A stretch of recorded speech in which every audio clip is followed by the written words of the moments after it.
자, 이제 우리가 항일 운동을 좀 보도록 하겠습니다.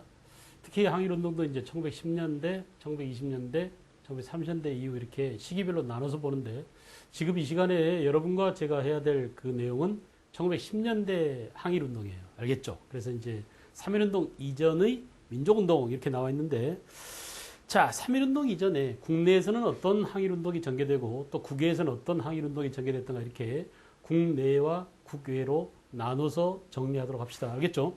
전반적으로 이제 개괄적으로 보자면, 전체를 개괄적으로 보자면, 1910년대, 1910년대 국내 항일 운동은, 지금 우리가 이제 오늘 이 시간에 배울 항일 결사, 즉 비밀 결사 조직이라고 볼 수 있죠. 그죠? 지하 운동입니다. 왜 1910년대에 항일 결사 조직이 국내에서 비밀 지하 운동이 전개됐느냐를 생각해 보세요.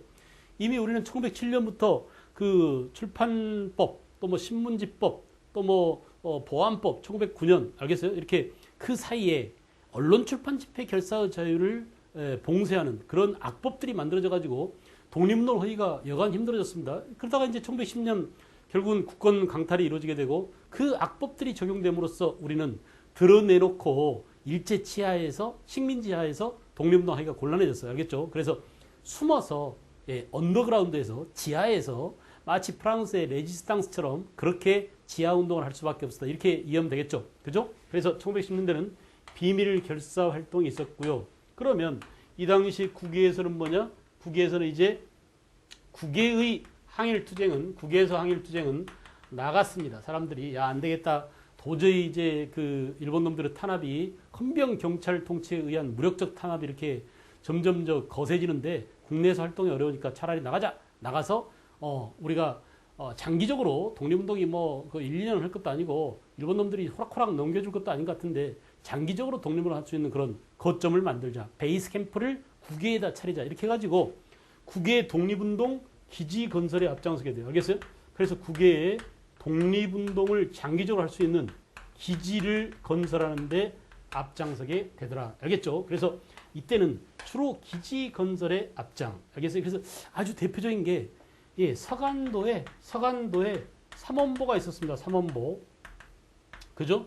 그 다음에 이제 북간도에는 여러 도시들이 있어요. 그래서 용정이라든지, 그죠? 용정이라든지 또는 여러 도시들이 있었고요. 그 다음에, 그 연해주에도 뭐가 있었느냐? 연해주에 블라디보스톡이 있어요. 그죠? 블라디보스톡. 그래서 블라디보스톡에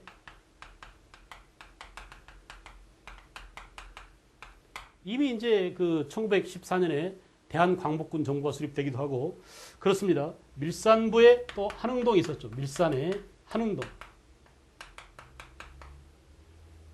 간도, 삼원보, 밀산부, 한흥동, 그죠? 이와 같이 독립운동 기지들이 여기저기 국외에 많이 세워지고 있었다. 알겠죠? 자, 여러분, 그러다가 1920년대가 되면은, 자, 이 사이에 3.1 운동이 일어납니다. 3.1 운동. 그래서 오늘 이 시간에는 주로 이렇게 1910년대에 전개된 3.1 운동 이전에 전개된 국내의 항일 운동과 그 다음에 국외의 독립운동 기지 건설 이 부분을 알아보도록 하고요. 그 다음에 이제 20년대, 30년대, 40년대까지 하면 너무나 많아지니까 여기서 자르고 그 다음에 이제 이걸 한 번씩 다 끝낸 다음에 한번 총 정리를 또 해드리도록 하겠습니다. 알겠죠? 그래서 오늘은 1910년대 3.1 운동 이전의 민족운동 그리고 3.1 운동까지 될 수 있으면 끝낼 수 있도록 하겠어요. 자, 여러분 볼까요? 3.1 운동 이전의 민족운동이라고 했는데 국내에서는 뭐냐? 항일 비밀 지하 조직이 만들어졌다. 비밀 결사가 만들어졌다. 알겠죠? 근데 이제 대표적인 비밀 결사 가운데 독립의군부가 있어 외워야 합니다. 우리 교재를 보면서 또 하겠지만 교재 아주 소상하게 표로 선생님이 쫙 만들어놨어요. 그래서 모든 그 비밀 지하 조직들을 다 망라해놨습니다. 우선 여기서는 대표 선수들만 보자고요. 국내에서는 고종 황제의 밀조를 받아 만들어진 이렇게 묻습니다. 고종 황제의 밀조를 받아 만들어진 단체 그러면 독립의군부입니다. 잘 기억하세요. 그 당시 이제 의병장 출신이었던 임병찬이 주도했는데 사람 이름 알아들 것. 임병찬이 알겠죠? 이 임병찬은 옛날에 그 을사의병 때 최익현을 따라 나섰다가 결국 최익현이 어디로 끌려갔죠? 그래요. 대마도로 끌려갔어요. 대마도에서 이제 자기 스승 최익현이 아사에 죽는 것을 보고 이 사람은 이제 기우겠습니다. 그래가지고 비분 관계하고 있던 터에 고종 황제가 밀계를 내렸습니다. 야, 병찬아, 너 임마 내가 이렇게 억울하게 나라를 뺏기고 이렇게 물러나 있는데 너희들은 뭐 하고 있노 하면서 고종 임금이 밀계를 받고 만든, 밀조를 받고 만든 그런 그 황제의 밀조를 받고 만든 그런 단체입니다. 국권 반환 요구서를 일본한테 제출하고요. 그죠? 그러나 이제 이런 일련의 계획들이 일련 비밀인데 이게 사전에 발각돼 버렸어요. 발각되면 깨지게 되겠죠, 조직이. 그죠? 그래서 국권 반환 요구서 또는 고종 밀조, 의병 출신 임병찬이 주도했으면 독립의금부라는 걸 꼭 알아두고, 이 독립의금부는 비밀 결사 가운데, 여러 결사 가운데 복벽주의, 그러니까 황제를, 그죠? 고종 황제를 복위시키는, 그래서 뭐예요? 황제 주권 국가. 알겠어요? 다시 말하면 군주 주권 국가를 다시 재건하자라는데 포커스가 맞춰져 있었습니다. 그걸 복벽주의라고 그래. 알겠어요? 그래서 이렇게 복벽주의를 내세우고 독립의금부가 만들어졌는가 하면은 안 돼. 나라를 잃어먹은 군주가 무슨 면목으로 다시 군주제로 해결하자고 하는 거야. 임금 혼자서는 나라를 지키지 못해. 임금이 주권을 혼자 갖고는 나라를 지킬 수 없어. 서양 여러 나라를 봐봐. 서양 여러 나라를 보면은 민주주의, 공화주의를 하고 있어. 알겠죠? 이제 근대 국민국가 개념이 들어왔습니다. 그래서 공화주의라고 하는 것은 국민의 주권이 그러니까 국가의 주권이 국민들한테 있는 거죠. 그죠? 그래서 이렇게 공화주의를 내세운 그런 단체가 대한광복회, 아주 중요해요. 독립의금부, 복벽주의, 대한광복회, 공화주의 잘 기억하십시오. 이미 이제 공화주의를 내세운 그 애국개몽단체에서 그 비밀단체로 전향했던 뭐예요? 신민회도 마찬가지죠. 신민회도 공화주의를 처음으로 주장했었는데 이미 이제 공화주의가 일반화되고 있었습니다. 나라를 뺏겨버린 이후에는. 그래서 독립전쟁 동안 국권 회복을 시도하고, 그죠? 그리고 국권을 회복한 다음에는 뭐냐? 옛날처럼 임금이 다스리는, 황제가 다스리는 그런 국가가 아니라 국민이 주인공이 되는, 알겠어요? 그래서 미국처럼 대통령을 뽑아서 나라를 다스리자. 이렇게 이미 우리는 1919년 3.1운동 이후에 4월달에 임시정부가 만들어짐으로써 최초의 민주공화제 정부가 수립됐죠. 그 이전에 벌써 이렇게 공화제 정부를 만들어야 돼, 민주주의 국가를 만들어야 돼, 이런 사전 구상이 있었습니다. 아시겠나요? 그래서 대한광복회는 누가 만들었냐? 사람 이름 임병찬이 독립의금부라면 대한광복회는 박상진, 김좌진. 자, 김좌진은 여러분들이 그 유명한 청산리 대첩에서 많이 들은 인물이지만, 많이 들어봤던 인물이죠. 박상진은 생소할 겁니다. 이 박상진도 아주 중요합니다. 잘 기억하십시오. 이렇게 박상진, 그 다음에 김좌진, 이런 사람들. 원래 이제 그 대한광복단이라고 해서 경상도 풍계에서 최기중이라는 사람이 먼저 단체를 만드는데 이걸 이어받아가지고 박상진이 접수해가지고 다시 조직을 재편해서 박상진, 김좌진 등이 만들어서 진진브라더스 이렇게 알아두면 되겠네. 그래, 안 그래? 박상진, 김좌진, 이런 사람들이 독립군 군자금을 모금하고, 알겠어요? 우리가 이제 이따가 대한광복군 강령이 나오니까, 광복회 강령이 나오니까, 강령을 보면서 이들이 구체적으로 무슨 일을 했는지, 무슨 일을 목표로 활동을 했는지를 보면 되겠습니다. 그 다음에 송죽회라는 단체가 있는데 이게 왜 중요하냐면 여성 비밀 지하 조직이에요. 그래서 그 평양 숭의여학교 여교사들이 중심이 돼서 만든 여성 비밀 결사입니다. 알겠죠? 그래서 독립운동을 후원하고 여성 계몽과 함께 역시 애국 계몽운동의 연장선에서 실력 양성운동을 전개하기 위한, 알겠어요? 그래서 독립의금부, 대한광복회, 송죽회, 기타 이제 국권회복단, 산직 장려계 아주 많이 있습니다. 그 많은 내용들은 다시 여러분과 함께 교재를 통해서 또 보도록 해요. 아시겠죠? 자, 우선 이제 여기서는 대한광복회 강령, 사람 누구라고 그랬죠? 그렇습니다. 박상진, 또 김좌진을 꼭 기억하시라. 대한광복회 나오면 우리는 대한의 독립된 국권을 광복하기 위하여 우리의 생명을 희생에 바치면 물론 우리가 일생을 목적으로 달성하지 못할 때에는 나대에서 끝나지 않는다. 그러니까 내 자손한테 자자손손 우리가 독립이 되는 그날까지, 광복이 되는 그날까지 우리의 열정과 우리의 노력과 우리의 희생과, 알겠어요? 이런 것들을 이어가겠다. 이런 것들을 내세우고 천지신명께 맹세함 이래놨죠. 그래서 부호의 의원, 돈 많은 놈들한테 의원금, 알겠어요? 기부금을 받고 일본인이 불법 징수하는 세금을 압수하고, 그죠? 그 돈을 가지고 무장을 준비한다. 우리도 군대를 양성하겠다. 장기적으로 우리가 다시 국권을 회복하기 위해서는 군대가 있어야 한다. 이런 필요성을 느꼈습니다. 그러기 위해서는 만주에 사관학교를 설치하고, 잘 기억하세요. 대한광복회 강령 내용이라는 거. 그 다음에 독립전사를 양성한다. 중국, 러시아 등에 의뢰하여 무기를 구입한다. 아주 구체적입니다. 계획이, 강령 내용이. 무력이 준비되는 대로 일본인 섬멸전을 단행하여 최후의 목적을 달성한다. 그죠? 이렇게 독립을 쟁취하기 위해서 구체적인 행동 강령을 대한광복회 강령이라는 이름으로 제시하고 있었군요. 사람 누구라고요? 다시 강조, 박상진, 김좌진. 됐죠? 자, 그 다음에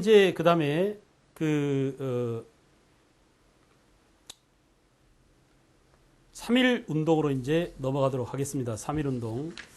자, 3.1 운동 이전에 여러분과 함께 그 교재를 좀 볼까요? 교재.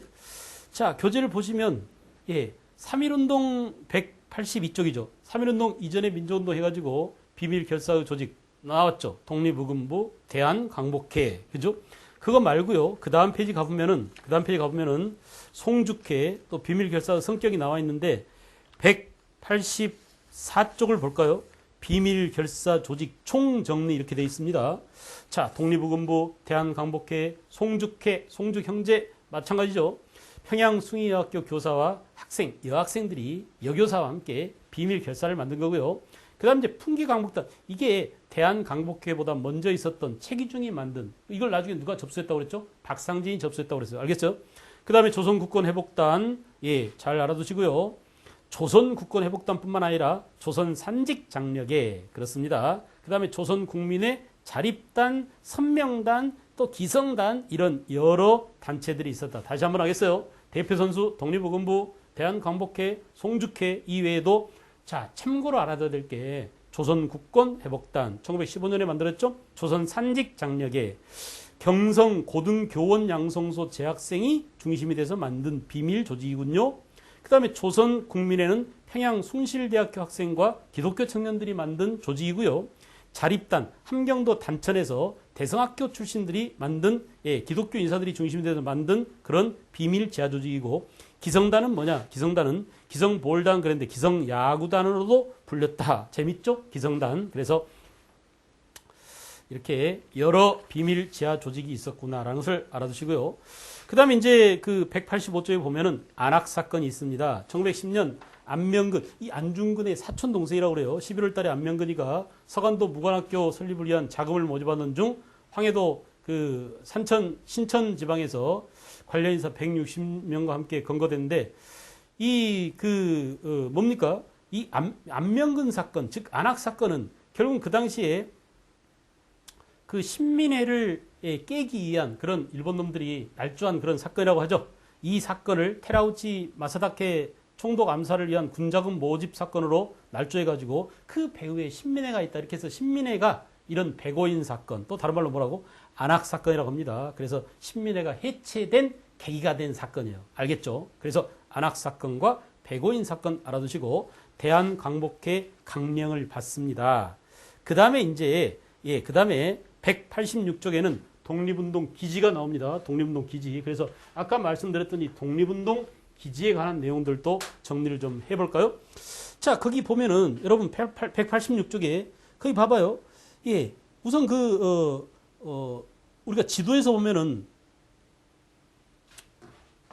두 개의 독립운동 기지를 지도에서 이렇게 보자면, 자, 우리가 이제 이 전체를 만주라고 했습니다. 여기가 전체가 만주고요.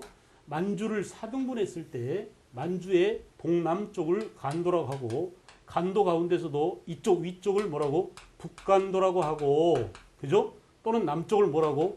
서간도라고도 한다. 여러분 이 용어에서 특별히 주의하라고 그랬어요.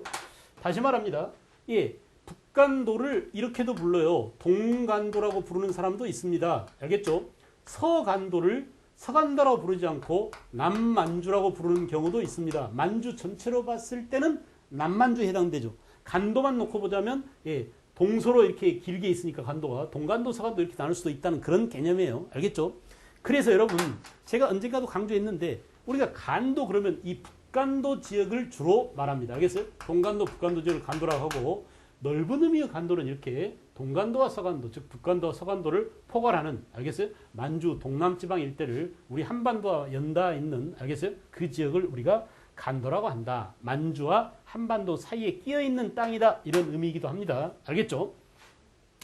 자, 그러면 우선 여기 볼까요? 자, 서간도에는 유명한 독립운동 기지가 삼원보가 있었다. 삼원보 위치 알겠어요? 서간도에 유하현에 삼원보가 설치됐었고, 여기는 이제 뭐냐, 용정이랄지 거기 보세요, 여러 도시들이 있죠. 왕청, 그죠? 연길, 연길, 왕청 또는 뭐 신립평, 이런 것들이 전부 다 북간도에 있었던 독립운동촌입니다. 마을입니다. 알겠어요? 그래서 특히 이제 그 용정이랄지 연길, 왕청현 이런 데는 굉장히 아주 유명하죠. 특히 북간도는 우리 민족이 제일 먼저 건너가서 독립운동 기지를 차린 곳으로 유명하고, 서간도에는 삼원보뿐만 아니라 신흥무관학교가 있었던 것으로 아주 중요합니다. 알겠어요? 그 다음에 이제 연해주 볼까요? 연해주에는 대한광복군 정부가 블라디보스톡에 있었고요. 대한광복군 정부, 여기 연해주에 블라디보스톡에 대한광복군 정부가 이미 1914년에 1919년 4월 달에 3.1운동 이후에 임시정부가 만들어지지만, 임시정부가 세워지기 이전에 벌써 1910년대 임시정부 선구자격인 대한광복군 정부가 이상설을 대통령으로, 이동휘를 부통령으로 해서 설립돼 있었답니다. 알겠나요? 그 다음에 이제 뭐 그 대한국민의회, 의회가 있었죠. 그죠? 그 다음에 왼쪽으로 와보세요. 삼원보에는 경학사, 부민단, 대한독립단, 서로군정서, 한족회 등이 있었고, 알겠어요? 그 다음에 중강단, 북로군정서. 이 북로군정서와 중강단이 서로 연결되어 있죠. 특히 중강단은 어떤 그 종교와 관련된 것이에요? 그렇습니다. 나철 오교가 만들었던, 나철이 만들었던 대종교와 관련된 것이죠. 이 대종교와 관련된 증강단의 지원을 받은 그런 군대가 바로 김자진이 이끈 북로군정서군이에요. 아시겠나요? 그죠? 그래서 신립평, 그 다음에 그 왕청에 증강단, 북로군정서가 전부 다 북간도에 위치해 있습니다. 그 다음에 이제 블라디보스톡에 성명에 대한광복군 정부, 그죠? 대한국민의회들이 있었다. 여러분 그 밑에 표 봐봐. 아주 자세히 나와 있죠. 소상하게. 삼원보의 경학사, 동그라미 하십시오. 부민단, 한족회, 그죠? 그리고 그 집안에 보약사라는 것이 있었는데 참고로 알아두시기 바랍니다. 그리고 이제 북간도의 독립운동은 여러분 특징을 봐보세요. 서간도가 삼원보로 유명하다면 북간도는 뭐가 중요하냐? 북간도는 19세기 이후에 우리 동포들이 가장 먼저 건너가서 가장 밀집해서 집중적으로 많이 살고 있는, 알겠어요? 그 지역이 바로 북간도 지역이었고, 독립운동 기지가 가장 먼저 건설된 곳이기도 하다. 중요합니다. 그런 의미에서 독립운동 기지. 여기 그 러시아하고 중국 경계, 여기에 호수가 하나 있는데 이 옆에 뭐가 있어요 또? 여기가 바로 밀산이죠. 밀산부, 여기 밀산 한흥동이라는 독립운동 기지가 또 있다라는 점. 그래서 삼원보, 그리고 북간도, 서간도, 북간도, 밀산, 그리고 연해주, 여기에 독립운동 기지가 분포되어 있다는 점. 자, 북간도 서전서숙, 명동학교, 중강단, 간민회, 그죠? 또 내용들, 특히 중강단과 뭐랑 연결되어 있다고 그랬어요? 그렇습니다. 북로군정서와 연결되어 있다고 그랬죠. 북로군정서로 확대 개편되게 됐다. 중강단이요. 알겠나요? 3.1운동 이후 1919년 8월 달에 북로군정서로 조직 개편을 단행했다라고 했습니다. 그 다음에 맨 밑에 밀산부 한흥동 나왔죠. 미국 대한인 국민회와 신민회 간부들이 한흥동 부근의 미개간지를 돈 주고 사가지고 여기다가 한인촌을 만들었는데 그게 바로 뭐냐? 밀산부 한흥동이다. 여기입니다. 알겠어요? 이렇게 9개 독립운동 기지가 건설되고 있었다. 여러 군데 있으니까 특별히 잘 기억해 주십시오. 몇 년대라고 그랬어요? 1910년대입니다. 여러분 이제 이렇게 1910년대에 독립운동 기지가 있었고, 기타 이제 또 한 군데 우리가 빼먹을 수 없는 데가 바로 이 상하이죠. 상하이. 그래서 여기 상하이에 양적하고 있는 이 상해입니다. 상하이에도 역시 독립운동 기지라기보다는 사람들이 그쪽으로 많이 몰려가서 독립운동을 장기적으로 구상하고 계획하고 실행에 옮기고 하는 그런 거점으로 삼았죠. 거기에 상하이에 있었던 것이 이제 동제사, 신규식, 박은식, 신채호, 조소왕 등이 동제사를 만들었으니까 알아두시고요. 기타 이제 대동보국단, 신규식, 박은식이, 또 신한혁명당, 그 다음에 신한청년단 중요 표시하십시오. 이 신한청년단은 신한청년당이라고도 하는데 여운형, 나중에 국내에서 이제 뭡니까? 예, 그 해방 직전에 그죠? 건국준비위원회를 만들었던 그 여운형입니다. 조동호, 장덕수 이런 청년들이 주도해서 신한청년단을 만들었는데 이때 파리 강화회의에 김규식을 대표로 파견하고 3.1운동 이전에 알겠어요?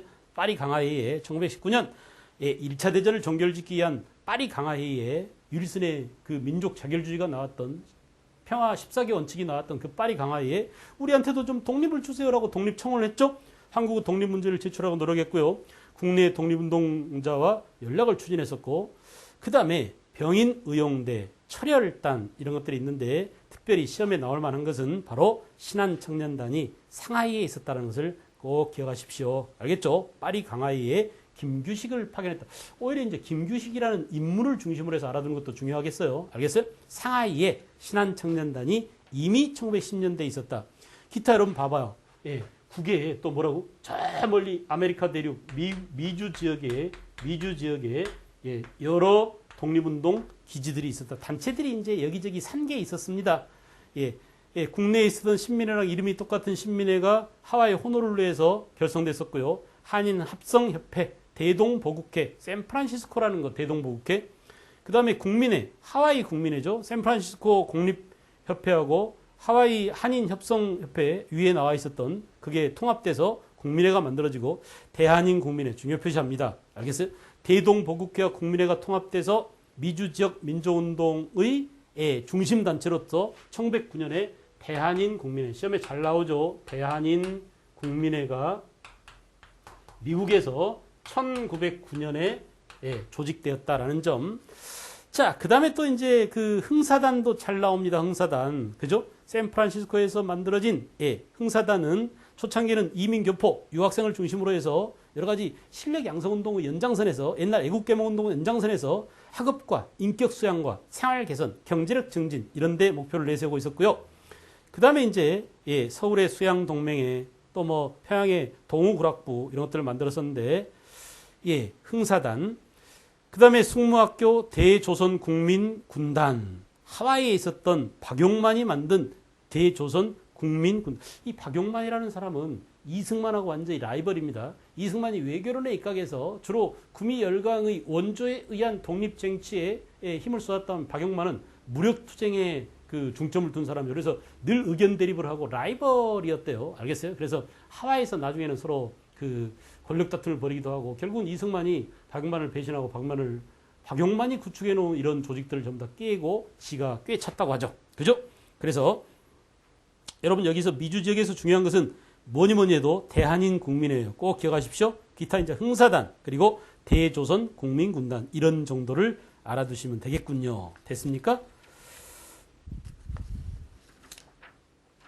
그 다음에 191쪽 보면은 독립운동 기지 건설의 의미가 뭐냐 여러분들 한 번씩 읽어보십시오. 그래서 그 맨 밑에 볼까요? 굵은 글씨로 되어 있는 거. 만주 연해주 일대 독립운동 기지는 민정 조직과 군정 조직을 함께 갖추고 있어서 실질적으로 하나의 독립된 자치정부 조직과 비슷하였다. 자, 첫째 뭐라고? 남만주. 여러분 남만주를 다른 말로 뭐라고 한다고요?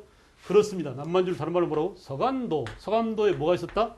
써볼까요? 여기다가 대표적인 독립운동 기지 여기에 삼원보가 있었다. 삼원보. 서간도 삼원보. 그죠?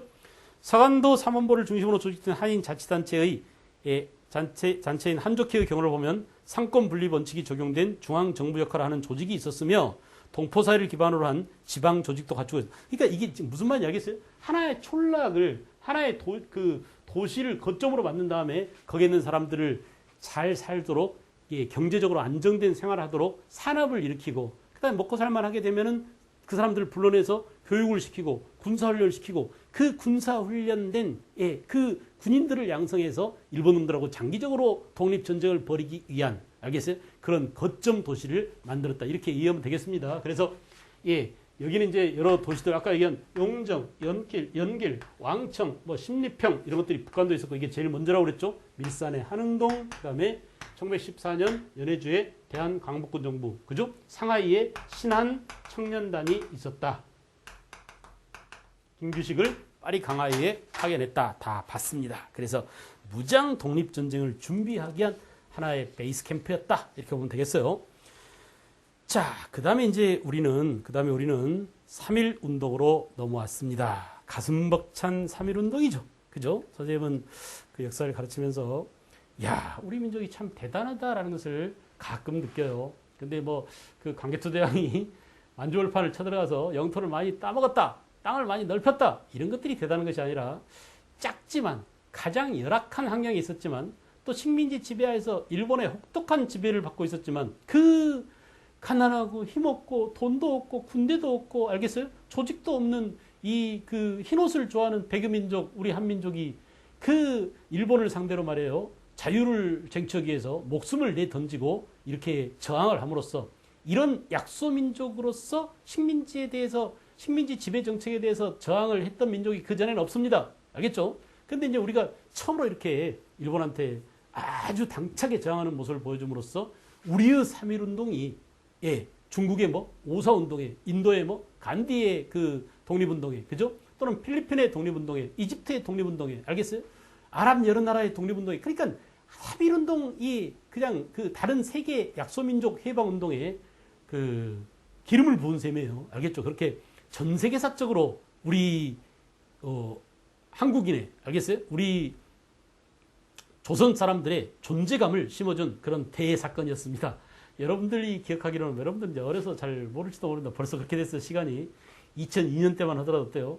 야, 그 조그만 나라가 월드컵을 유치하더니 결국은 또 세계 4강까지 올라서면서 우리 존재감을 많이 드러냈잖아요. 근데 거기에 비해서 그보다도 훨씬 더 전인 1919년 3월 1일 날 3.1운동을 통해서 야, 제국주의가 약한 나라를 먹는 것은 당연해 라고 이렇게 전 세계가 그걸 당연함을 인식하고 있었는데 웃기지만 뭐가 당연해, 우리는 죽겠어, 우리를 해방시켜준 새끼들 하면서 말이야 우리 전 민족이 들고 일어난 것을 보여줌으로써 전 세계가 깜짝 놀랐죠. 야, 쟤들도 사람이구나, 쟤들도 자유를 요구하는구나, 강한 놈이 무조건 약한 놈을 지배하는 게 꼭 좋은 건 아니구나 라는 그런 인식을 확산시키고, 특히 우리랑 같은 처지에 있던 주변 여러 나라들, 아시아 또 아랍, 알겠죠? 또는 뭐 동남아시아 이런 나라의 여러 나라들한테 자극을 주는 아주 중요한 그런 대사건이었습니다. 그래서 3.1운동이 있었다는 게 정말 그 우리 역사에 아주 중요한 등불이라고 볼 수 있습니다. 오죽하면 인도의 시성이라고는 그 타고르인가요? 그 사람이 아시아의 등불, 뭐 코리아 뭐 하면서 말이야 엄청나게 우리가 3.1운동을 노래한 시가 있습니다. 그러니까 그 당시 뭐 노벨 물학상인가를 받았던 그런 시인인데 엄청난 사람이죠. 우리의 3.1운동을 찬미하는 그런 시를 지었다고 하니까 우리의 3.1운동이 얼마나 우리가 아는 것보다 얼마나 세계사적 의의가 있느냐는 것을 뒤에 가면 또 나옵니다. 세계사적 의의를 또 얘기하겠어요. 알겠죠? 근데 이제 정작 문제는 지금 중학교, 초등학교, 고등학교 애들이 3.1운동이 뭐예요? 라고 잘 모른다는 사실 너무나 가슴 아파요. 알았어요? 여러분들 이제 지금 이 시간에 3.1운동을 배웁니다. 여러분들이 어쩌면 이 공무원 시험을 준비하기 위해서 공부를 하는 중이지만 결국 일생에서 마지막으로 배는 3.1운동이다라고 생각하고 지금 잘 정리해 두십시오. 그래야 여러분 자제들한테 알려주고 여러분 후배들한테 알려주고 여러분 친구한테 전파시키고, 그래서 우리의 3.1운동은 정말 대단한 것이었대. 알겠어요? 그 우리 민족의 자긍심을 갖자. 싸이가 말이야 말춤 하나로 그냥 전 세계를 들었다 놨다 했는데 예, 그런 것들만 감동 먹지 말고, 알겠어요? 지금보다 훨씬 오래전에 아무것도 모르는 그런 사람이라고 무시당하고 일본 놈들한테 짓밟힘을 당했던 우리 조선 민중이 전 세계를 들었다 놨다 한 그런 사건이 있었으니 그게 바로 뭐냐? 3.1운동이다라는 것을 잘 기억하시기 바랍니다. 알겠어요? 일생에 마지막 배우는 3.1운동이다라고 생각하고 공부를 하겠습니다. 자, 여러분, 3.1운동이 왜 일어났느냐? 3.1운동. 지금부터 이제 3.1운동이니까 여기를 제목을 좀 바꾸겠습니다. 조금 지우고 가겠어요. 자, 3.1운동은 그 백그라운드, 배경이 뭐냐?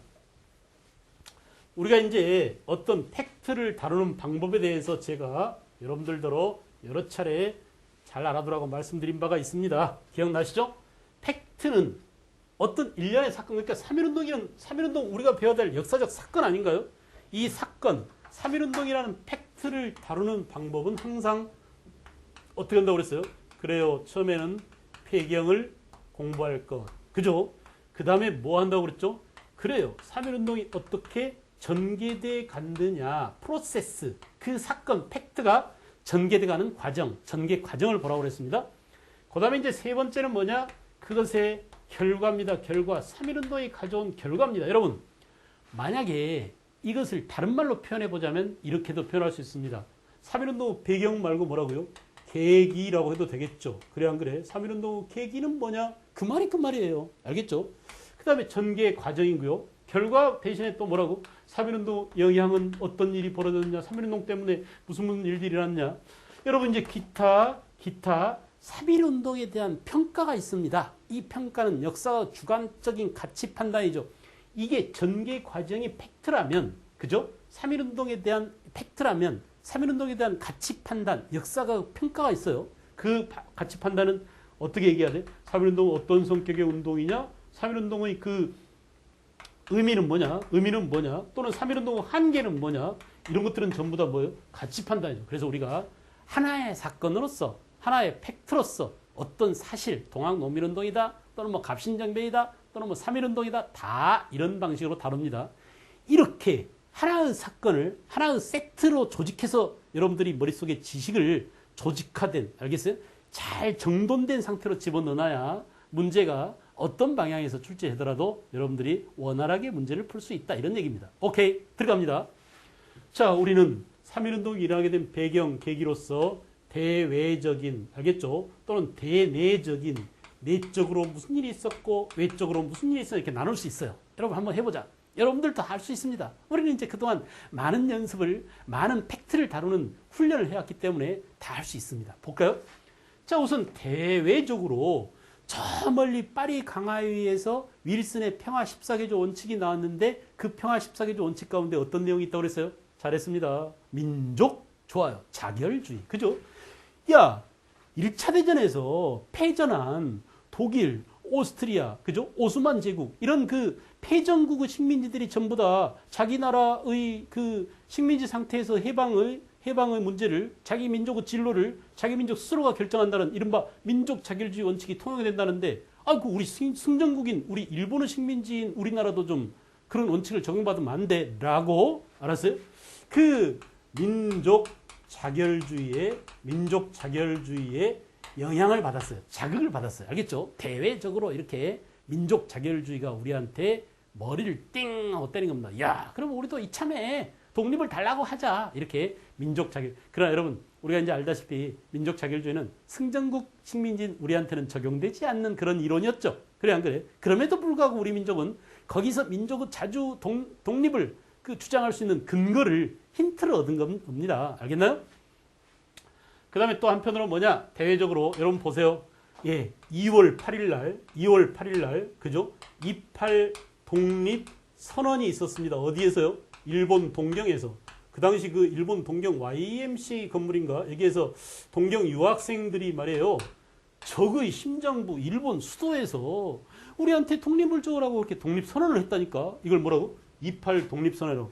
여러분 대단한 게 이 28 독립선언문을 쓴 사람이 바로 춘원 이광수다. 민족 배신자. 알겠죠? 한때는 이렇게 대단한 일을 했습니다. 그러니까 이 사람이 만약에 민족을 배신하지 않았다면 엄청난 사람이에요. 이렇게 28 독립선언서라는 그 명문장을 써가지고 말이야. 이거 국내에 알려야 돼 해가지고 그 당시 일본 유학가 있던 송계백이라는 학생이 몰래 숨겼답니다. 내가 이제 어느 책에서 읽었는데 그 숨겨오기 위해서 모자 이렇게 챙 있잖아요. 모자 앞에 이렇게 있는 거. 그 속에다가 종이를 집어넣고 그 당시는 아마 독립선언 해가지고 필사본 등사한다고 철필로 이렇게 써가지고 그 등사해서 민 그거를 몰래 숨겨다가 국내에 와서 독립 인사한테 보여주고 깜짝 놀랐어요. 너네들이 일본에서 했단 말이냐. 우리 조국에 있는 우리들도 못하던 일을 젊은 너네들이 일본에서 했단 말이냐 해가지고 우리 독립지사들한테 감명을 준 거죠. 그래서 이제 그 3.1운동이 일어나게 됐다. 알겠어요? 또 하나는 뭐냐. 무호 독립선언이 있었다. 알겠죠? 무호 독립선언. 이건 뭡니까? 만주 길림지방이죠? 길림지방 이렇게. 예. 그 28 독립선언, 무호 독립선언, 민족 자결주의는 대외적인 3.1운동이 일어나게 만든 하나의 그 도화선이 됐다고 볼 수 있습니다. 계기가 됐다고 볼 수 있습니다. 백그라운드가 됐다고 볼 수 있습니다. 됐나요?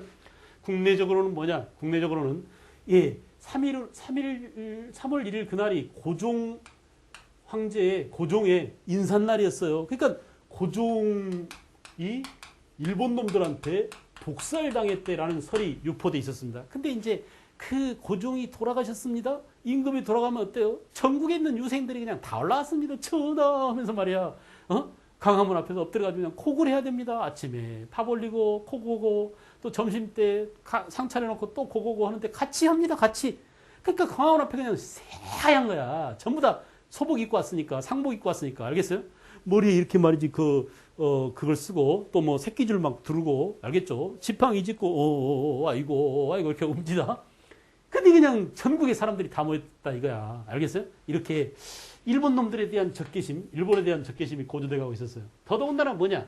자, 이거는 여러분 봐봐요. 우리가 논리적으로 따질 수 있는데 1910년대, 그죠? 1910년대 일본의 무단 통치에 대한 반발이 고조돼 가고 폭발 직전이다 이거야. 야, 우리가 이 일본 놈들한테 지금 10년 동안이나 1910년 나라를 빼앗기고 1919년 3월 1일 이때까지 생각해 보세요. 일본 놈들이 그냥 우리를 쥐어짜고 마른 걸레 쥐어짜듯이 나올 것도 없는 것을 터짜가지고 그냥 우리 걸 쪽쪽 빨아먹었죠. 그래 안 그래? 그런 상태에서 이제 도저히 못 찾겠다. 이래 주거나 저래 주거나 이 쌍놈 새끼들 한번 들러엎자. 이런 기운이 고조돼. 우리 임금까지 죽였어. 독살했단 말이야. 하면서 말이야. 점점 일본에 대한 적개심이 고조되고 있었습니다.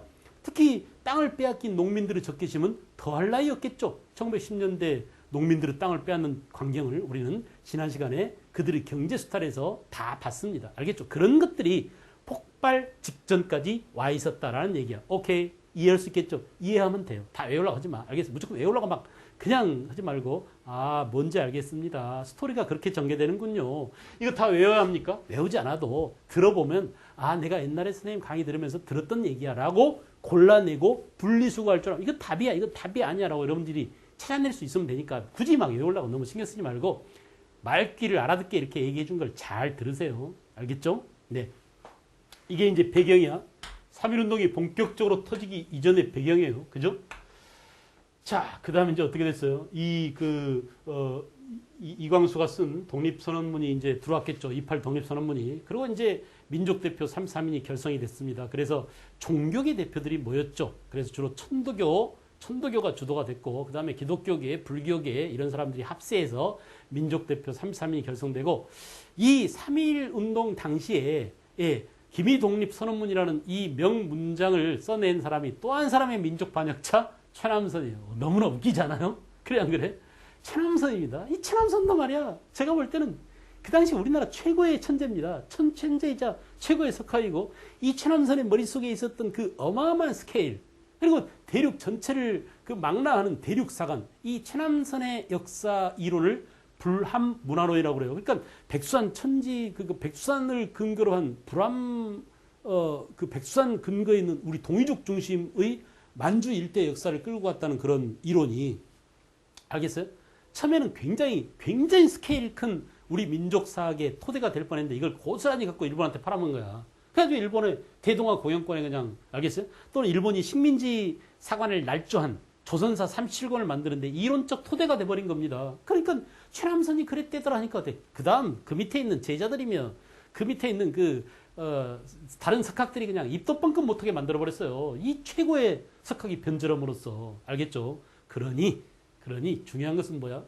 머리가 좋다고 다 좋은 놈들이 아닙니다. 옳은 놈, 좋은 놈은 따로 있는 거야. 알겠죠? 그래서 공부 잘한다고 다 좋은 놈이 되는 게 아니에요. 알겠어요? 그래서 무조건 공부만 잘하지 말고 좋은 마음 씀씀이를 잘 쓰는 게 중요해. 알겠어요? 그리고 공부를 해서 남을 줄 알아야지. 공부해서 지만 잘 되고 지가 잘 먹고 잘 살고 잘 처먹으려고 이렇게 해버리니까 나라가 그냥 거덜나기도 하고 나라를 남한테 팔기도 하고 지 잘 되려고 이런 일들이 벌어지는 겁니다. 그러니 여러분들이 공부를 하면서도 항상 공부와 함께 마음 수양도 해야 돼요. 내가 도대체 무슨 공부, 내가 공무원 시험 학교에서 이거 뭐 하지? 그 다음에 뭘 해야 될까? 이런 것들을 늘 생각하면서 젊었을 때 자기의 꿈을 많이 키우십시오. 알겠죠? 그 꿈의 방향이 민족과 또 국가와, 그죠? 내 이웃과 또 세계 평화 이런 데 기여할 수 있는 그런 순방향으로 가야지 나 혼자 그냥 엄청나게 그냥 챙길까 이러면 다 패가망신합니다. 알겠어요? 얘기가 지금 딴 데로 갔는데 결국 이제 3.1운동은 단계별로 1단계 주로 뭐야? 서울에서, 그죠? 2단계 어디에서? 전국 주요 도시까지 확산. 알겠어요? 이렇게 점차 확산됩니다. 그 다음 이제 3단계가 되면 3.1운동은 농촌까지 확산되더라. 알겠죠? 서울에서 처음 3.1운동 일어날 그 초창기 때는 어땠어요? 태화관이라는 그 음식점에서 민족대표 33인이 모였습니다. 그래가지고 아등은 오등은 자해 조선의 자주국인과 조선인의 자주민임을 선언하노라.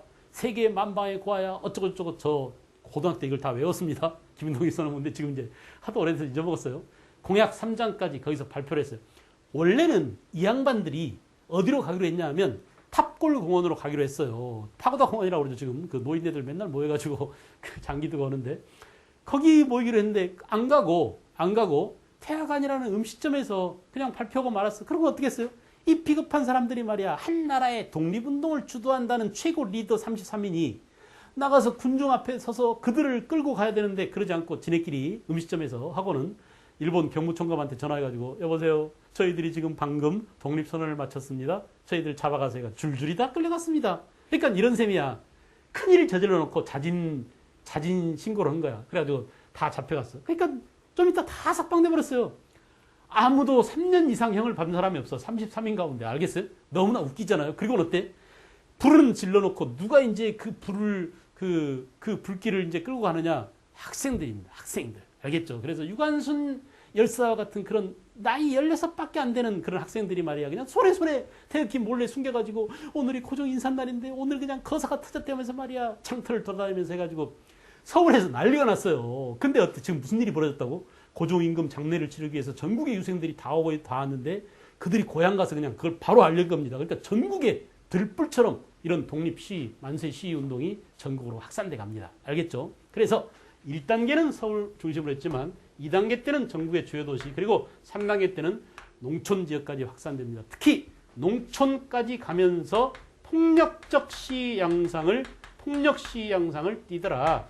이거는 농민이 무식해서가 아니라 뭐라고?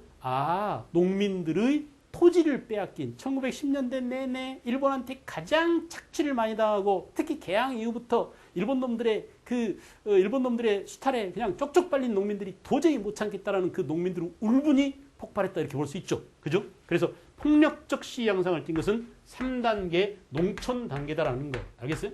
그래서 처음에는 비폭력으로 나갔습니다. 비폭력. 알겠죠? 그러나 폭력 시위로 바뀌게 된다.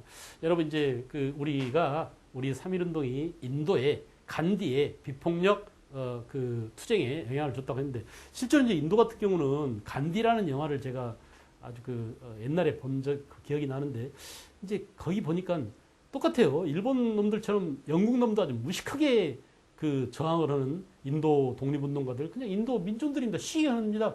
인도 사람들이 이제 힌두교를 많이 믿고 있죠. 이슬람교를 믿는 사람도 있고 힌두교를 믿는 사람도 있었는데 그 당시 이제 저도 이슬람 사원에 인도에 가서 이슬람 사원을 가봤는데 아주 흥얼흥한 이상한 노래인지 아니면 어떤 주문인지 이런 것들을 외우면서 스크럼을 짜고 이렇게 갑니다. 근데 영국 경찰놈들이 와가지고 기마병들이 와가지고 말이지 긴 곤봉으로 머리통을 쳐요. 일렬이 쓰러져. 그럼 이열이 또 안 도망가.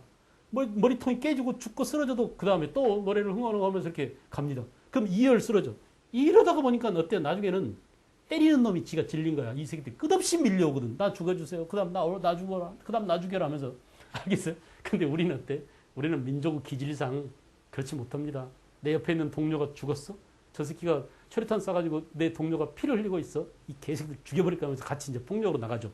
그래, 안 그래? 그러니까 항상 이렇게 우리 한국에서 해방 이후에 지금까지 한국에서 경찰과 학생, 경찰과 시민이 붙는 그 과정에서 어떻게 폭력 양상으로 전개되느냐, 비폭력 시위가 폭력 시위로 전개되느냐 그 과정을 보면은 빨리 해산하지 않으면 최루탄을 쏘겠다 해가지고 결국 최루탄이 삥 날아갑니다. 누가 폭력을 먼저 쓴 거야? 경찰이 먼저 폭력을 씁니다. 알았어요? 그러니까 결국은 이런 것들 때문에 결국은 거기에 저항해서 이제 야, 나 우리 도저히 못 참아. 내 친구가 피 흘리고 쓰러졌어. 이 새끼들 말이야. 우리가 아무것도 아니야. 우리 주장을 하고 있는데 여기다가 그냥 눈물 콧물 빠지게 최루탄을 쏴대면서 이제 비로소 벽돌 깨가지고 덤벼들고 그러죠. 알겠죠? 근데 특히 우리 민족은 다혈질이고 성질이 급한 민족이라 이렇게 더구나 10년 동안 참았던 울분이 농민들한테 폭발함으로써 3단계에서 비폭력 시위가 폭력 시위로 전개된다라는 점. 오케이. 그 다음에 이제 3.1운동 후 결과 아주 중요한 것은 첫째, 우리 민족의 스스로가 뭐였어요? 독립에 대한 의지를 확인했습니다. 엄청나구나. 10년 동안 우리가 일본의 지배를 받으면서 정말 개 끌리듯이 노예처럼 살았는데 정말 저항할 줄 모르는 우리는 가망이 없는 희망이 없는 그런 민족인 줄 알았는데 이 사람들 가슴 속에 모두가 다 이렇게 독립의 열망이 독립의 의지를 가지고 폭발적으로 일어나는 걸 보고 우리 스스로가 우리에 대한 뭘 갖게 됐어요? 신뢰와 알겠죠? 독립에 대한 믿음을 갖게 된 언젠가 이 터널을 뚫고 가면 언젠가 해방이라는 독립이라는 자유라는 빛이 오겠구나라는 그런 확신을 갖게 된 거야. 비근한 예로 이제 그 3.1운동이 일어나기 직전만 하더라도 아까 얘기한 그 유하연 삼원보에 해마다 학생들이 이 한 몸 바쳐서 독립운동에 헌신하겠습니다. 이렇게 자발적으로 온 애들이 1년에 한 50명 됐답니다. 근데 3.1운동이 딱 터지니까 그 해만 2,800명인가 그렇게 몰려왔대요. 알겠어? 얼마나 많은 젊은이들이 그래 나도 이제 조국을 위해서 이 한 목숨 기꺼이 던지겠어 이런 사람들이 이렇게 독립의지가 고조됐다는 얘기예요. 아주 중요하죠. 그 불길이 있어야 그 다음에 이제 이런 것들이 전개됩니다. 그래 맞아. 우리가 이런 독립의 의지를 우리 국민들의 독립에 대한 열망을 잘 조직할 수 있는 그릇을 만들자. 이게 바로 뭐야? 임시정부가 수립되게 됐다라는 점이죠. 알겠죠? 그 다음에 세 번째는 뭐냐? 우리는 3.1운동이라는 이 실패한 운동을 통해 실패했죠. 독립을 달라고 일어났는데 많은 희생을 치르고 알겠어요? 특히 이제 뭡니까 수원 제암리 교회 같은 경우는 그냥 한 마을 사람들 전부 다 불러내가지고 교회에 다 집어넣은 다음에 못 지려가지고 거기다 불질러 버렸어요. 기름 끼얹고. 그러니까 이 야만적인 이 폭력을 알겠죠? 당하고 실패했습니다. 실패했지만 우리는 경험을 얻었어요. 어떤 경험을? 야 독립은 저 새끼들이 주는 게 아니구나. 우리가 뺏어야지. 알겠죠? 그래서 안 주려고는 독립을 주세요라고 호소하거나 청원하거나 외국의 원조를 받아가지고 외교적으로 해결하려고 해서는 절대 안 된다. 우리 스스로가 독립을 쟁취하지 않으면 안 돼라는 교훈을 얻었어. 그래서 뭐냐? 이제 무력적 수단에 의한 알겠어요? 군대를 양성해서 우리가 그동안에 1910년대 국외 독립운동 기지에서 양성한 독립 전사들 있잖아요. 이 전사들한테 알겠죠? 전쟁을 치르게 해서 무장 독립 전쟁을 치러야 한다라는 무장 독립 전쟁론이 이제 힘을 얻게 됩니다. 그래서 그 유명한 20년대에 1920년 6월 달에 봉오동 전투, 1920년 10월 달에 청산리 대첩, 알겠어요? 이런 혁혁한 전과를 올릴 수 있게 된 겁니다. 알겠죠? 일본과 전면전을 치르자. 그리고 장기적으로 끝까지 싸워서 우리가 독립을 쟁취해야 된다. 알겠어요? 이렇게 독립운동은 우리한테 가져다 준 것이 많습니다. 여러분 국내에서는 이런 일들이 벌어졌고요. 또 하나 뭐냐? 국외에서는 뭐라고요? 전 세계사적으로 아주 중요한 세계사적인 그 영향력이 엄청났었다. 그죠? 중국의 뭐라고? 중국의 5.4 운동에 영향을 주기도 하고 인도의 독립운동에 필리핀의 독립운동에 알겠어요? 필리핀에 그리고 아랍의 그죠? 뭡니까? 아랍 독립운동, 아랍 가운데 이집트입니다. 이집트도 직격탄으로 우리 3.1운동 영향을 받았다고 그래요. 이집트. 이렇게 여러 나라, 여러 약소민족 해방운동의 하나의 희망의 등불이 되었습니다. 오직하면 인도의 시성 타고르가 우리 3.1운동을 시로 지어서 3.1운동을 찬미했을까? 알겠죠? 이렇게 우리는 3.1운동이라는 하나의 단일한 팩트를 봤고요. 여러분과 함께 이제 그림을 보면서 다시 한번 정리를 해보기로 하겠습니다. 3.1운동의 배경 볼까요? 자, 러시아에서 이건 1917년 일이죠. 러시아 혁명이 일어났어요. 레닌이 식민지 약소민족 해방운동을 지원하겠다고 약속을 했습니다. 그래 맞아. 이제 우리는 이렇게 식민지 상태에 있는 제국주의 지배하에 있는 그런 나라들에 대해서 저 소련이라는 나라가 도와준대더라라고 일말의 하나의 해방에 대한 기대를 갖게 됐죠. 또 하나는 뭐냐? 거기다가 이제 1919년 파리 강화 회의에서 그죠? 평화 14개조 원칙 가운데 민족 자결주의가 있었다. 이것이 우리한테 자극은 되었다. 그러나 윌슨의 민족 자결주의에서는 전순국 식민지는 제외인데 당시 일본은 승전국이었기 때문에 일본은 식민지였던 우리는 민족 자결주의 원칙과는 상관이 없었다. 그럼에도 불구하고 우리는 그 파리 강화회의에 아까 상하이에 있었던 신한청년당의 누구라고? 김규식을 파견해서 독립청원서를 제출하기도 했다. 알겠습니까? 네, 그 전에 이제 2월 8일 날 3.1운동 한 달 전이죠. 2월 8일 날 일본 유학생들을 중심으로서 일본에서 28 독립선언이 있었고 또 뭐가 있었다고요? 무오 독립선언도 있었다. 이거 어디라고? 만주 길림지방에서. 됐죠? 그 다음에 3.1운동 전개과정 1단계는 서울 주요 도시에서 그렇습니다. 비폭력 평화시 2단계는 전국 도시로 2단계 때부터 이제 상인들이 드디어 철시를 단행하고 그죠? 3단계 때 농촌 단계로 가더라. 여기가 이제 전국 도시고 1단계 때 벌써 서울과 주요 도시로 확산됐군요. 왜냐하면 주요 도시는 교통이 편하니까 빨리빨리 가서 알렸습니다. 알겠어요? 인천이라든지 당시 부산, 목포, 전주, 나주 이런데 알겠죠? 그 다음에 이제 전국으로 확산되면서 폭력적 양상을 띠더라. 무력 투쟁으로 갑니다. 그리고 그 다음에는 뭐냐? 국외로 확산돼서 필라델피아라든지 샌프란시스코라든지 알겠죠? 다시 만주라든지 또 거꾸로 일본이라든지 이렇게 국내의 3.1운동이 국외로 파급 효과를 주는 것이다. 됐습니까? 3.1운동 전개 과정을 봤고요. 3.1 독립선언을 했던 태화관이라는 음식점입니다. 시험에 나오지는 않겠지만 여러분들한테 참고로 보라고 이렇게 보여주고 있습니다. 그 다음에 여러분 그 기미독립선언문이 여기 쫙 나와 있죠. 5등은 차에 조선의 독립국인과 조선인의 자주민임을 선언하노라 이렇게 쫙 돼 있어요. 그죠? 그리고 공약 3장이 있습니다. 예. 여기 이제 33인 대표들이 서명했는데 주로 천도교, 기독교, 불교계 대표 그럼 누굽니까? 한용운이죠. 그죠? 이렇게 3.1운동이 전개돼 가고 있었어요. 이거 보세요. 3.1운동 당시 덕숭어 앞입니다. 이거 봐봐. 그 당시 옷차림들 거의 다 흰색 옷을 입고 있었습니다. 특히나 이때는 말이야 고종의 상중이라 알겠어요? 그래서 상복을 하얀 소복을 입는 사람들이 많았다라는 점 됐습니까? 그 다음에 여기는 3.1운동 봉기 지역이죠. 이렇게 전국적으로 참가 인원 10,000명 이상이면 어마어마합니다. 그 당시 인구로서 10,000명 이상이 시위에 참여했으니까 이 빨간색 점 찍어진 도시들이 그렇고요. 그 다음에 이제 소규모 산발적인 시위까지 합치면 그냥 온 전 국토가 알겠어요? 3.1운동은 만세 시위로 들불처럼 이 시위가 번지게 되었다는 것을 알 수 있습니다. 여성들의 만세 시위, 그죠? 그 다음에 미국으로 확산됐어요. 3단계를 지나면 미국 필라델피아에서도 이렇게 그 코리안 인디펜던스 리그 이렇게 써 있네요. 그죠? 민족사적의 최초의 공화주의 정부, 임시정부를 수립하게 됐고 그렇습니다. 무장 독립운동이 본격적으로 전개되는 계기가 됐고 특히 노동자, 농민의 정치, 사회의식이 고양되게 됐다. 여러분 이제 이것은 바로 또 뭐냐? 사회주의와 결합돼서 우리의 독립운동이 한층 고조되게 됐다. 그죠? 또 3.1운동 이후에 사회주의가 들어오게 됐습니다. 여러분 1920년에 이제 20년대가 되면은 우리나라에서도 조선공산당이 창립이 되죠. 그래 안 그래? 이렇게 사회주의와 함께 특히 사회주의가 내세우는 알겠어요? 노동자 농민 세력에 기반을 둔 그런 그 민족해방과 민족해방운동을 병행하기 위한 그런 운동이 본격화되고요.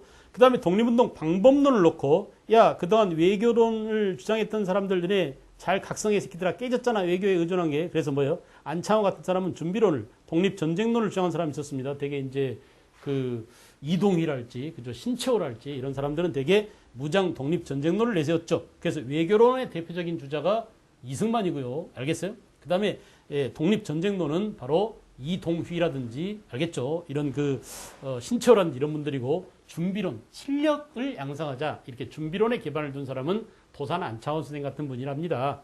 세계사적으로는 우리 민족의 저력을 과시했고 조선의 독립 문제가 국제적 주목을 받게 됐어요. 또 하나는 뭐냐? 다른 나라한테 영향을 줘가지고 중국, 인도, 베트남도 있군요. 필리핀, 또 뭐 그 이집트 이런 여러 나라한테 영향을 줘. 대단하죠, 여러분. 그죠? 이런 3.1운동에 대한 내용을 여러분들이 잘 기억하십시오.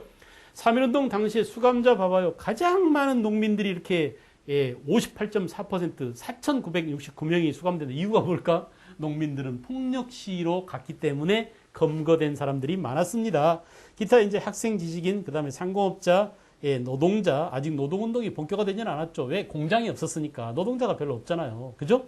그 다음에 무직자들이 있었다. 알겠어요? 그래서 농민만 특별히 주목할 것. 농민은 토지 조사 사업으로 10년대에 토지를 빼앗긴 농민들의 저항이 폭력적 방법을 수반했기 때문에 검거율이 높았다. 이렇게 보면 되겠죠? 그 다음에 이제 3.1운동 당시에 처형을 당하고 있는 그런 장면이에요. 이런 처형 이외에도 아까 말씀드렸죠. 제암리 교회 학살 사건 이런 것들도 있었습니다. 유관순 같은 경우도 그 아주 가혹한 그 시체를 자르는 뭐 그런 형벌을 받았다고 합니다. 어렸을 때 영화를 봤더니 너무 잔혹해서 차마 보지 못할 정도로 그랬습니다. 자, 이렇게 해서 이제 3.1운동을 봤고요. 여러분 교재로 한번 잠깐 살펴보도록 하겠어요. 자, 아까 선생님이 말씀드렸던 내용들 잘 나왔죠? 특히 러시아 혁명도 이렇게 3.1운동에 간접적으로 영향을 주었다. 약소민족한테 한 줄기 희망이 보이는구나. 이런 차원이죠. 파리 강화에 의해서 민족 자결주의, 그죠? 또는 뭐, 28 독립선언이라든지 또는 길림지방에서 무호 독립선언 이런 것들이 영향이 됐다 그랬습니다. 나왔죠? 앞에, 밑에.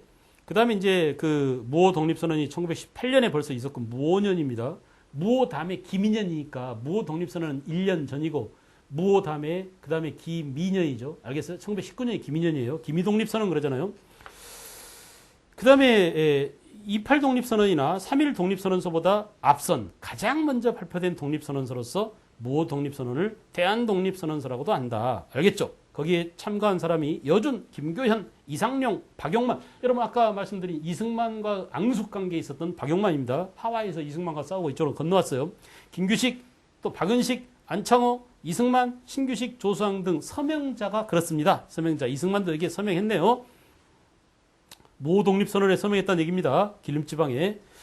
그 다음에 이제 대한독립선언서 내용은 무장투쟁을 통한 완전 독립을 쟁취하는 것을 목표로 했다. 알겠어요? 이승만은 외교론자이지만 대통령 될 야심이 있었기 때문에 이런 큰 대의 명분이 있는 사건에 아마 서명을 했던 것 같습니다. 28 독립선언이 있었고요. 그 다음에 밑에 1단계 점화 단계, 2단계 도시 확산 단계, 그죠? 그리고 3단계 농촌 확산 단계 이렇게 단계별로 나와 있어요. 4단계는 국외로 확산된 것을 4단계까지로 이렇게 잡은 경우도 있습니다. 다음 페이지에 194페이지에 표로 잘 나와 있죠. 아까 전부 다 설명한 내용들이니까 여러분들이 잘 보시고요. 그다음에 피해 내용이 소상히 나와 있습니다. 약 200만 명이 시위에 참여했었고 7,500명이 피살됐고 죽은 사람만 4만 6천여 명이 피검되었으면 검거된 사람입니다. 그리고 1만 6천 명이 부상당했다니까 엄청난 대사건이죠. 그죠?